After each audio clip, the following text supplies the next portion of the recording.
Hello friends, ఈరోజు ownership review మీకోసం తీసుకొస్తాను. Nissan magnet. మన బడ్జెట్ 10 లక్షలు ఉన్నప్పుడు ఒక సబ్ 4 మీటర్ ఎస్యూవీ కాంపాక్ట్గా చూస్తున్నట్టయితే డెఫినెట్లీ ఇంకా ఆప్షనే లేదు మనకు. కైగర్ కానీ మ్యాగ్నెట్ కానీ డెఫినెట్లీ మిడిల్ క్లాస్ వాళ్ళు అందరూ వెళ్ళిపోతారు. ఎందుకంటే 10 లక్షలకి మైక్రో ఎస్యూవీ మాత్రమే వస్తుంది, హ్యాచ్ బ్యాక్ వస్తుంది. కానీ అది ట్రెండ్ అయిపోయింది. ఇప్పుడు సబ్ 4 మీటర్ ఎస్యూవీ కావాలి ట్రెండ్ అంతా కూడా. అది 10 లక్షలను కావాలంటే Magnite is only choice. And అందులోనూ మళ్ళీ టర్బో ఇంజన్ కావాలి, మంచి CVT ఆప్షన్ కావాలంటే కూడా మళ్ళీ లో బడ్జెట్లో ఓన్లీ మ్యాగ్నెట్ ఆర్ కైగర్ మాత్రమే ఉంది. కానీ ప్రాబ్లమ్స్ కూడా అన్నీ ఉంటాయని విన్నాను. మరి అది నిజమా కాదని డైరెక్ట్ ఓనర్ ద్వారానే తెలుసుకుందాము. ఇలాగే మీరు కూడా మీ ఓనర్షిప్ రివ్యూని షేర్ చేసుకోవాలంటే బైకర్స్ బో తెలుగు అఫీషియల్ ఇన్స్టా పేజ్ ఉంది మనది. మీరు అక్కడికి వచ్చి మెసేజ్ అనేది చేయొచ్చు, ఫాలో కొట్టి. లేదంటే డైరెక్ట్ మీకు వాట్సాప్ నెంబర్ ఉంది మన ఛానల్ది. సో అక్కడ మీకు యాడ్ చేస్తున్నాను, మన టీం వాళ్ళు ఫాలో అప్ అవుతారు. మీరు హైదరాబాద్లో ఎక్కడ 2 వీలర్ అయినా 4 వీలర్ అయినా నేనే మీ వరకు వచ్చి రివ్యూ అనేది తీసుకుంటాను. సార్ ఒక్కసారి మీ పేరు చెప్పరా? నా పేరు దినేష్ కుమార్. ఓకే, మీరు ఏం చేస్తుంటారు? నేను సాఫ్ట్వేర్ ఇంజనీర్గా జాబ్ చేస్తున్నాను ఇక్కడ హైదరాబాద్లో. ఎప్పుడు తీసుకున్నారు వెహికల్ ఇది? నేను 2022లో తీసుకున్నా. 2022 ఫిబ్రవరిలో తీసుకున్నా. మార్చి ఫిబ్రవరి, ఆల్మోస్ట్ 3 ఇయర్స్. 3 ఇయర్స్. ఇప్పటివరకు ఎన్ని కిలోమీటర్స్ డ్రైవ్ చేశారు? నేను ఆల్మోస్ట్ 28,000 డ్రైవ్ చేశాను. 28,000 కిలోమీటర్స్ అంటే సంవత్సరానికి 10,000 చొప్పున, యావరేజ్కి 10,000 అలా తీసుకుంటారు. అండ్ వేరియంట్ మీది? ఇది వచ్చేసి basic model, complete XE variant, basic model. Non turbo manual. Okay. And అప్పుడు ఆన్ రోడ్ ఎంత పడింది మనకి 3 ఇయర్స్ బ్యాక్ అయితే? ఆన్ రోడ్ నాకు ఇది 6.9 చేంజ్ పడింది. అప్పుడు 22లో. వ్యాగనార్, టియాగో వచ్చే ప్రైస్ లో మీకు సబ్ కాంపాక్ట్ ఎస్యూవీ వచ్చేసి, అంటే నా చాయిస్ కొన్ని ఉండే దీనికంటే ముందు. ఓకే, అవి కూడా చెప్తాను మీకు. ఓకే.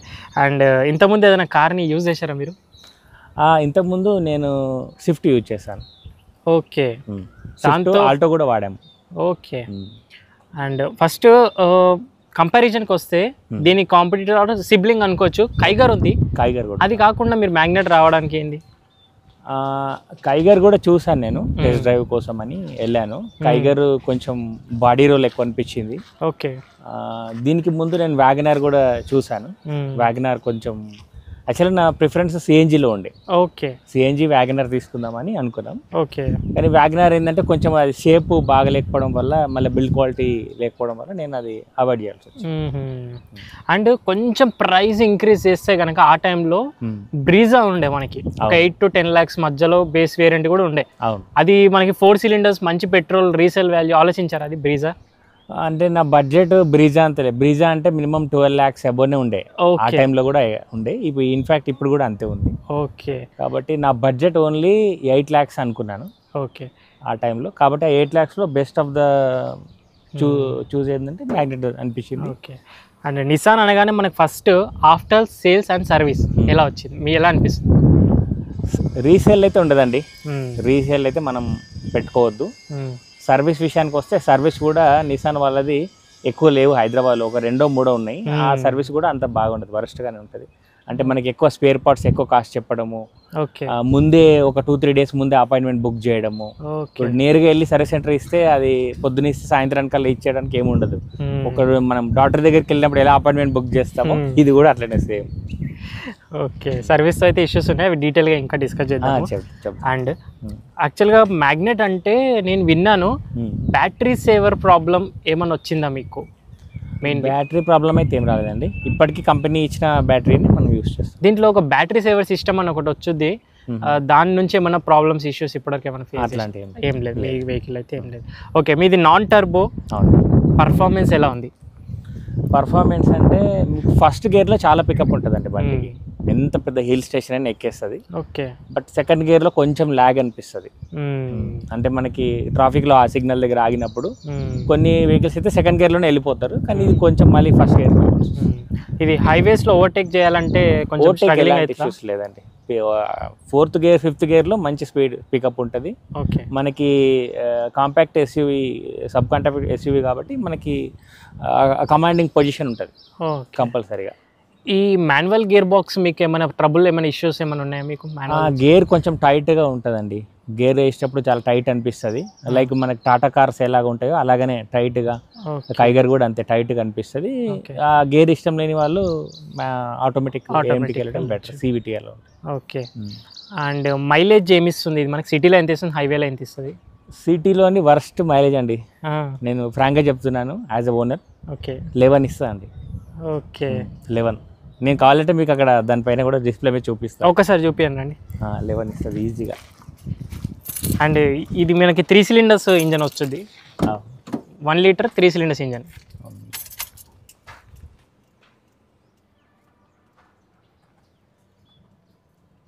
అండ్ 11 కూడా కాదండి, 9.9 ఇప్పుడు యావరేజ్ సిటీలో.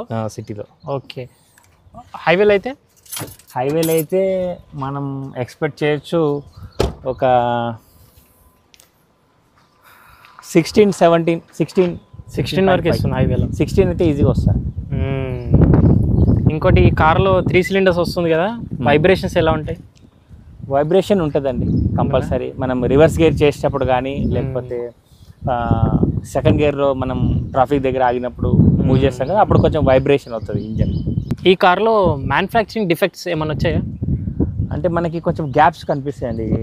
ఇప్పుడు గ్యాప్స్ ఉన్నాయి కదా, అవును, ఈ గ్యాప్స్, అలాగే మనకి ఇక్కడ గ్యాప్స్, ఇక్కడ కూడా కొంచెం హెవీ గ్యాప్స్ అనిపిస్తుంది. అలాగే డాష్ బోర్డ్ మీద చూసినప్పుడు కూడా మీరు, ఓకే డాష్ బోర్డ్ మీద కూడా కొన్ని ప్యానల్ గ్యాప్స్ ఉంటాయి.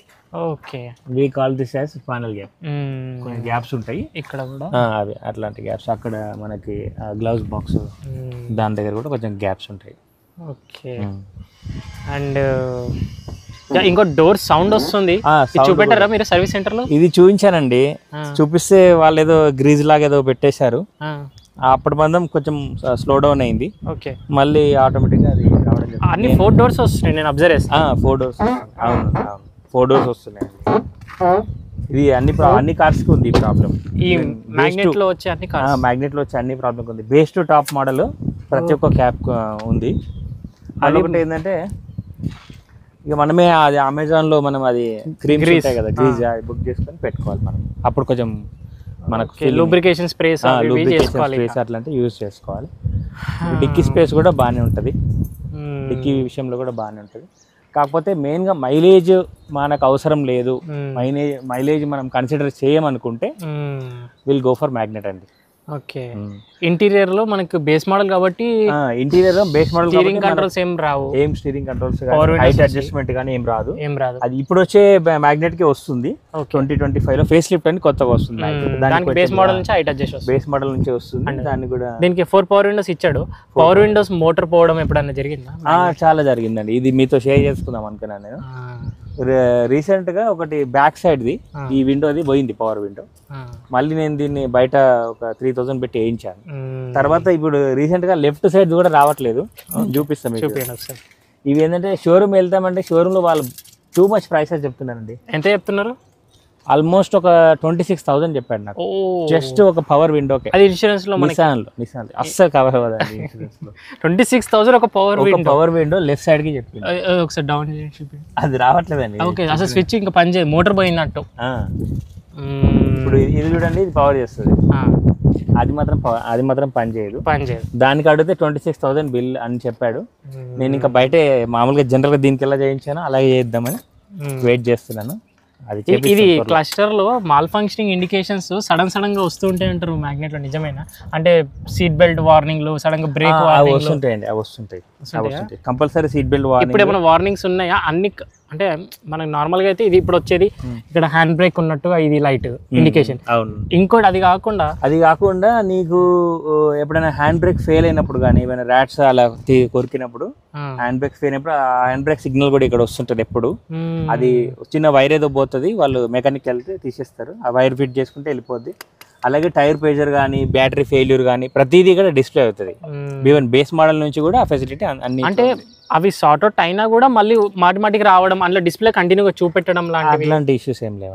ఇప్పుడు ఆల్రెడీ పార్కింగ్ మనం హ్యాండ్ బ్రేక్ వేసాం కాబట్టి పార్కింగ్ హ్యాండ్ బ్రేక్ సింబల్ ఉంది, మిగతా అయితే ఏం రాలేదు. మిగతా ఏంటంటే కొంచెం మనకి ఎవ్రీ 10,000 కి అలా మనం సర్వీసింగ్ చేయించుకోవాలి. కాబట్టి సర్వీసింగ్ చేయించకపోతే ఒకవేళ ఆయిల్ బాగా లూబ్రికేషన్ అని దాన్ని పోయినప్పుడు అప్పుడు మీకు సిగ్నల్ రావడం జరుగుతుంది. పవర్ విండో మోటార్లు మాత్రం మాటికి పోతూ ఉంటాయి. పవర్ విండో మాత్రం అదొకటి ఎఫెక్ట్ ఉంది. యాక్చువల్గా అయితే మన కార్ కొన్నప్పటి నుంచి ఒక 7-8 years వరకు బ్రాండెడ్ కంపెనీ నుంచి ఏ కార్కి పోవు. అవును, బట్ ఈ కార్లో 3 yearsకే పవర్ విండో మోటార్స్ ఒకటి ఉంది. అండ్ మీ కీ వచ్చేసి ఏమి ఇస్తున్నారు బేస్ మోడల్ కి మీరు కీస్ వచ్చేసి ఇది మామూలుగా నేను రిమోట్ కి ఆఫ్టర్ మార్కెట్ చేయించాను ఇది. ఓకే యాక్చువల్లీ ఇది ఒకటే వస్తుంది, ఇవి మనకి 2 వస్తాయి. ఓకే ఇది ఒకటి నేను ఆఫ్టర్ మార్కెట్ చేయించాను.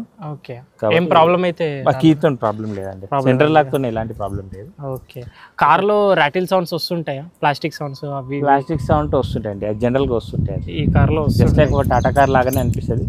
దీన్ని నేను తీసుకోవడానికి బేస్ రీజన్ ఏంటంటే బిల్డ్ క్వాలిటీ గట్టిగా ఉంటుందండి. మీరు రైడింగ్ చేసేటప్పుడు చాలా సేఫ్ పొజిషన్ లో ఉన్నా నాకేం అవ్వదు అనే ఒక మంచి సేఫ్టీతో నడపగలుగుతారు. గ్లోబల్ ఎన్క్యాప్ నుంచి 4 స్టార్ కూడా వచ్చింది మనకి. గ్లోబల్ ఎన్క్యాప్ నుంచి 4 స్టార్ రేటింగ్ ఉంది. ఈవెన్ బేస్ మోడల్ నుంచి ఆ ఫెసిలిటీ ఉంది కాబట్టి మనం ఎంత స్ట్రాంగ్ అయినా దీన్ని ఫేస్ చేయగలుగుతాం. ఈవెన్ డోర్స్ కూడా హెవీగా ఉంటాయండి, చాలా వెయిట్గా ఉంటాయి. అవును వెయిట్గా ఉంటాయి. క్లోజింగ్ లో కూడా నీకు చాలా ఈజీగా ఉంటుంది. అండ్ ఇంటీరియర్ ప్లాస్టిక్స్ క్రాక్స్ రావడం ఏమన్నా జరిగాయా మన కార్కి? ఇంటీరియర్ అంటే కొంచెం ప్లాస్టిక్, హార్డ్ ప్లాస్టిక్ ఉంటుందండి లోపల. ప్లాస్టిక్స్ లోపలంతా హార్డ్ ప్లాస్టిక్ ఉంటుంది. ఎక్కడ చూసినా చూసుకోవచ్చు, ఫ్రంట్ సీట్ కూడా చూసుకోవచ్చు, హార్డ్ ప్లాస్టిక్స్ కనిపిస్తుంటాయి. ఇక్కడ చూడండి అంతా హార్డ్ ప్లాస్టిక్ ఉంటుంది. మనకి ఎక్కడ కూడా సాఫ్ట్ టచ్ ఏమి ఉండదు, మొత్తం హార్డ్ టచ్ ఉంటుంది. కాబట్టి కొంచెం రైడింగ్ లో సేఫ్టీగా ఉంటుంది. గ్యాప్స్ వచ్చి రావడం వల్ల కూడా కొంచెం ప్యానల్ గ్యాప్స్ కొన్ని మనకు కనిపిస్తాయి. మీరు అక్కడ చూసినట్టయితే ప్యానల్ గ్యాప్స్ ఇప్పుడు చూపిస్తారు చూడండి. ప్యానల్ గ్యాప్స్ అంటే ఇలా మనకి ఇది ఇక్కడ కానీ మనం గ్లౌజ్ బాక్స్ తీసినప్పుడు ఇక్కడ కొన్ని గ్యాప్స్ ఉంటాయి. గ్యాప్స్ సరిగ్గా ఫిట్టింగ్ అనేది అప్పుడప్పుడు ఈ బాక్స్ కూడా ఊడిపోవడం జరుగుతుంది. మళ్ళీ మనం ఇలా పైకి అనాలి, ఆ గ్యాప్స్ అనేది లూజ్ అవడం ద్వారా. Clip issues, plastic fitting finish అవి ఏమి మీరు ఎక్స్పెక్ట్ చేయకండి ఈ కార్లో. అండ్ కంఫర్ట్ విషయం ఎలా ఉంటుంది? సస్పెన్షన్ కానీ సీటింగ్ కానీ? సస్పెన్షన్ కొద్దిగా మనకి హార్డ్ రోడ్ లో నడిపినప్పుడు, గత్కుల్ రోడ్ లో నడిపినప్పుడు కొద్దిగా మనం ఒక డిస్కంఫర్ట్ గా ఫీల్ అవుతాం కంపల్సరీ.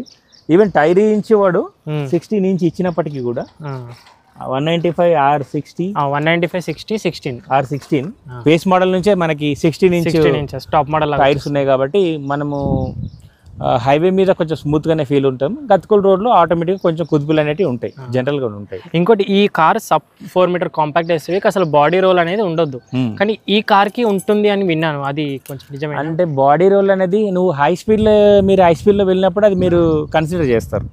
అంటే సడన్ టర్న్ చేయడం వల్ల వెనకాల వచ్చిన వాళ్ళు ఇలా అవ్వడము అలా అవ్వడం. నేను మాక్సిమం స్పీడ్ 165 నడిపానండి దీన్ని.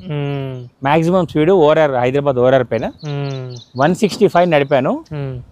అది కారు కొన్న కొత్తలో ఒక 1 year తర్వాత 165 నడిపాను. అప్పుడు కొంచెం వైబ్రేట్ అయింది, మొత్తం షేక్ అయింది బండి మొత్తం. ఓకే, ఎందుకంటే నేను మేబీ టాప్ స్పీడ్ లో ఉండడం వల్ల అనుకుంటా 165 లో ఉండడం వల్ల మొత్తం చేతులు కానీ హ్యాండిల్ కానీ మొత్తం వైబ్రేట్ అయింది.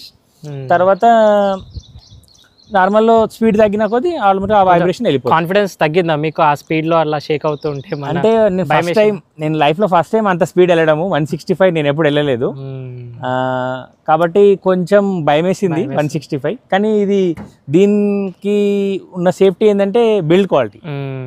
సో ఏదైనా జరిగినా మనకేం అవ్వదనే సేఫ్టీతోనే నడిపాను. కానీ లోపల కొంచెం భయం వేసింది, కానీ అంత స్పీడ్ నేను రికమెండ్ చేయను ఎవరికి కూడా. మాక్సిమం వెళ్తే 120 వెళ్ళండి, అంత మించి వెళ్ళకూడదు. ఈ కారు ఎస్పెషల్గా అంత స్పీడ్ వెళ్ళినా కూడా కాన్ఫిడెన్స్ అనేది ఉండదు ఎందుకో.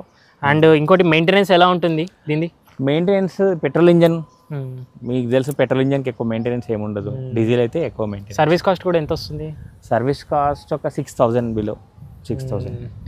ఎవ్రీ 10,000 ఉంటుంది. అంటే నేను సర్వీస్ సెంటర్లో చేయించలేదు సర్వీస్, ఓకే, బయట చేస్తే ఒక 6,000లో అయిపోతుంది. దీనికి సర్వీస్ సెంటర్కి వెళ్ళాల్సిన అవసరం కూడా లేదండి. ఎందుకంటే సర్వీస్ సెంటర్లోకి వెళ్తే నేను ఇందాక చెప్పినట్టు జస్ట్ ఒక పవర్ విండోకే వాళ్ళు 26,000. నిసాన్ వాళ్ళ సర్వీస్ హై ప్రైజెస్, లో మెయింటెనెన్స్, లో సర్వీస్, హై కాస్ట్. నిసాన్ అంటేనే అంతే. ఇది యాక్చువల్గా మన బ్రాండ్ కాదు, ఇది జపనీస్ బ్రాండ్. సో అప్పుడు కొత్తగా వచ్చింది, made in Japan burn for India అని ఒక కాన్సెప్ట్తో వచ్చింది కాబట్టి నేను 3 years బ్యాక్ దీన్ని చూస్ చేసుకోవడం జరిగింది.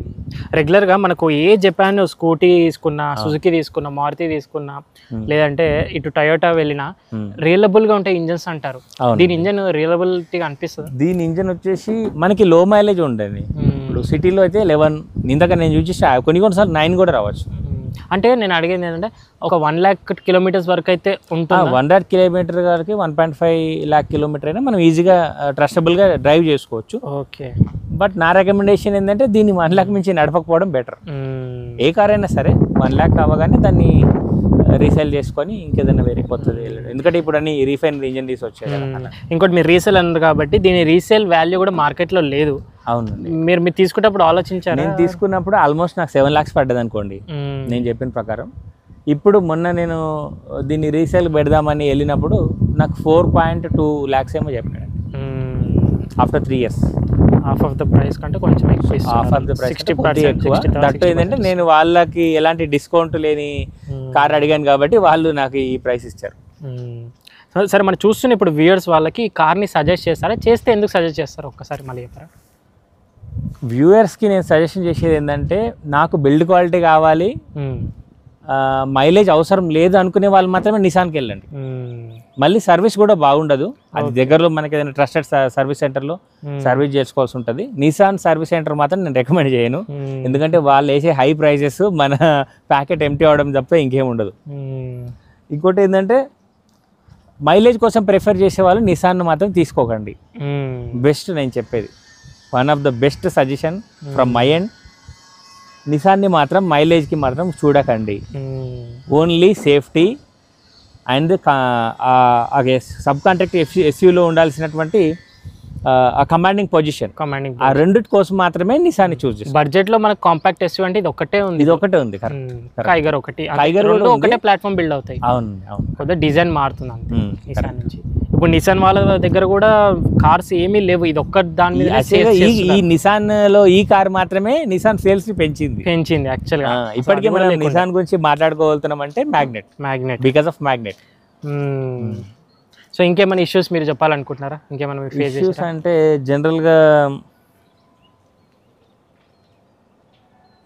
జనరల్గా ఇది బేస్ మోడల్ కార్ కాబట్టి ఎక్కువ ఫీచర్స్ ఎక్కువ లేవు. సో నేను ఎక్కువ ఫీచర్స్ అయితే నేను దాన్ని ఎక్స్పీరియన్స్ చేయలేదు. బట్ టచ్ స్క్రీన్ మన కంపెనీ నుంచే వచ్చిందా? లేదండి, ఆఫ్టర్ మార్కెట్ టచ్ స్క్రీన్ కానీ ఆఫ్టర్ మార్కెట్. యాక్చువల్లీ నేను అలోయిస్ కూడా వేద్దామని అనుకున్నాను. అలో వీల్స్ ఏం కాదు ఇవి, బేస్ మోడల్ మామూలు స్టీల్ వీల్సే. సో ఇది వేద్దాం అనుకున్నాను కానీ ఇక ఆల్మోస్ట్ రన్నింగ్ లో అలవాటు అయిపోయింది కాబట్టి నేను ఇంకా అది మర్చిపోయాను. ఫ్రంట్ లో డిస్క్లు వస్తాయి దీనికి. బ్రేక్ సిస్టమ్ అయితే అదొకటి బాగుందండి. బ్రేక్ సిస్టమ్ బాగుంది. మనం ఎంత స్పీడ్ లో వెళ్ళినా కూడా బ్రేక్ వేస్తే ఆటోమేటిక్ గా బ్రేక్ అనేది తీసేసుకుంటారు. మీరు చూస్ చేసుకుని బేస్ మోడల్, అందులో halogen head lamps, night time throw హైవేలో కూడా ఎలా? ఈ హెడ్ ల్యాంప్స్ అయితే కొంచెం వరస్ట్ గానే ఉన్నాయండి చెప్పాలంటే. ఎందుకంటే నేను ఇది ఆఫ్టర్ మార్కెట్ లో మళ్ళీ ఒక 200 above watts అలాగా వేయించుకుంటే తప్ప ఈ వెళ్తురు కనబడదు మనకి. హైవేస్ మీద వెళ్తున్నప్పుడు ఈ లైటింగ్ అనేది సరిపోదు. ఓకే. సో ఇంతకు మించి అయితే ఇంకా ఏమైతే ఓకే. సో బడ్జెట్లో మనకి ఒక సబ్ కాంపాక్ట్ ఎస్యూవీ చూస్తున్నారు. మాకు మైలేజ్ వద్దు, బిల్డ్ క్వాలిటీ డీసెంట్గా ఉన్నా పర్లేదు. సబ్ కాంపాక్ట్ ఎస్యూవీ అంటే 10 lakhs బిలో. అండ్ పర్ఫార్మెన్స్ కూడా ఇందులో ఆప్షన్ ఉంది, ఒకటి టర్బో విత్ CVT అని ఒకటి ఆప్షన్ ఉంది. మీరు అది కూడా చూస్ చేసుకోవచ్చు. బట్ నేనైతే రికమెండ్ చేయండి. టర్బో ఇంకా మైలేజ్ తగ్గిపోతుంది. మనకి న్యాచురల్ ఆస్పిరేటే మైలేజ్ 10 ఇస్తుంది సిటీలో, అంటే టర్బో ఇంకా తగ్గొచ్చు. సో ఇది ఓవరాల్గా నిసాన్ మ్యాగ్నెట్ యొక్క రీటైల్ ఓనర్షిప్ రివ్యూ. అండ్ ఒకసారి on road price, down payment, EMI ఒకసారి చెప్పారా మన వ్యూయర్స్కి? ఇది రీసెంట్గా నేను 4 years డౌన్ పేమెంట్ వచ్చేసి అప్పుడు 3 lakhs ఏమో పెట్టడం జరిగింది. సో 4 yearsకి 4 lakhs నేను లోన్ చేయడం జరిగింది. సో ఎవ్రీ మంత్ EMI ఒక 10,000 అలా నాకు అయ్యేది. నేను ఒకటి ప్రీపేమెంట్ చేయడం ద్వారా నాకు రీసెంట్గానే మొన్న మార్చ్ మంత్లో నా లోన్ కూడా కంప్లీట్ అయిపోయింది. Okay okay. ఇప్పుడు నేను యాక్చువల్గా హైపోథెటికేట్ని తీసేసి నా ఓన్ RC చేయించుకోవాలి. RC కూడా అదే నేను ప్లాన్ చేస్తున్నాను. యాక్చువల్గా ఈ బండిని కూడా నేను ఒక 1 year 2 years అట్లా సర్వీస్ చేసి తర్వాత మళ్ళీ రీసేల్లో ఏదైనా మంచి. యాక్చువల్గా నా ప్రిఫరెన్స్ అంటే మన మిడిల్ క్లాస్ వాళ్ళకైతే మైలేజ్ ఈజ్ ఇష్యూ. మైలేజ్ పెద్ద మనకి సమస్యగా మారింది. సో ఏదైనా CNG వెహికల్ కానీ లేకపోతే ఇంకేదైనా, ఇప్పుడు రీసెంట్గా మ్యాగ్నెట్లో CNG రీసెంట్గా లాంచ్ చేసారు. ఒకవేళ మీకు మేబీ నాలాంటి ఓనర్స్ వాళ్ళ ఇష్యూస్ తెలుసుకొని అనుకుంటే వాళ్ళు CNG లాంచ్ చేశారు. మీకు కంఫర్ట్గా అనిపిస్తే CNGకి వెళ్ళండి రిలయబుల్గా. సో సర్వీస్ అయితే నిసాన్ది వరస్ట్గానే ఉంటుంది. సో సర్వీస్ సెంటర్లో మీరు టాటా లాగానే ఇష్యూస్ ఫేస్ చేయాల్సి ఉంటుంది. మళ్ళీ సిఎన్జి తీసుకున్న ఈ పవర్కి ఇంకా పవర్ తగ్గుతుంది, ఇంకా పవర్ తగ్గుతుంది. పెట్రోల్ పవర్ కంటే దానికి తక్కువ ఆలోచించుకోండి. హార్స్ పవర్ కానీ టార్క్ కానీ అన్ని తగ్గుతాయి. మళ్ళీ ఉన్న పవర్ లో ఇంకా తగ్గిపోతుంది, ఉన్నది తక్కువ పవర్ మళ్ళీ ఇంకా తగ్గిపోతుంది. సో అదొకటి. సో ఇలాగే మీరు కూడా మీ ఓనర్షిప్ రివ్యూని షేర్ చేసుకోవాలంటే బైకర్స్ బో తెలుగు అఫీషియల్ ఇన్స్టా పేజ్ ఉంది మనది, మీరు అక్కడికి వచ్చి మెసేజ్ అనేది చేయొచ్చు, ఫాలో కొట్టి. లేదంటే డైరెక్ట్ మీకు వాట్సాప్ నెంబర్ ఉంది మన ఛానల్ది, సో అక్కడ మీకు యాడ్ చేస్తున్నాడు, మన టీం వాళ్ళు ఫాలో అప్ అవుతారు. మీరు హైదరాబాద్లో ఎక్కడ 2 వీలర్ అయినా 4 వీలర్ అయినా నేనే మీ వరకు వచ్చి రివ్యూ అనేది తీసుకుంటాను. So thank you so much watching. In the next video. Bye take care. Mask వేసుకొని శానిటైజర్ రెగ్యులర్ విషయం సోషల్ డిస్టెన్స్ పాటు డ్రైవ్ చేసే వాళ్ళందరూ సీట్ బెల్ట్స్ వెయిట్ చేయండి, రైడ్ చేసే వాళ్ళందరూ స్టాండర్డ్ హెల్మెట్స్ మాత్రమే వెయిట్ చేయాలి.